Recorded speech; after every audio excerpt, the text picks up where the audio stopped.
Три последствия, които всеки производител и търговец на храни трябва да знае при извършена проверка от контролните органи и при условие, че част от нещата или всичките не са наред.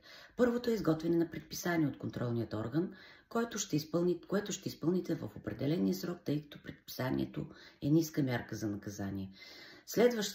Следващата мярка, това е съставяне на акт за констатирано нарушение, което вече струва пари и то не е малко, от порядъка на 1000, 2, 3, 4000 лева, в зависимост от нарушението. И третата мярка, която може да бъде предприета срещу вашето предприятие, когато не отговаря на изискванията, това е затваряне на обекта, бракуване на храни, изключително много загуби.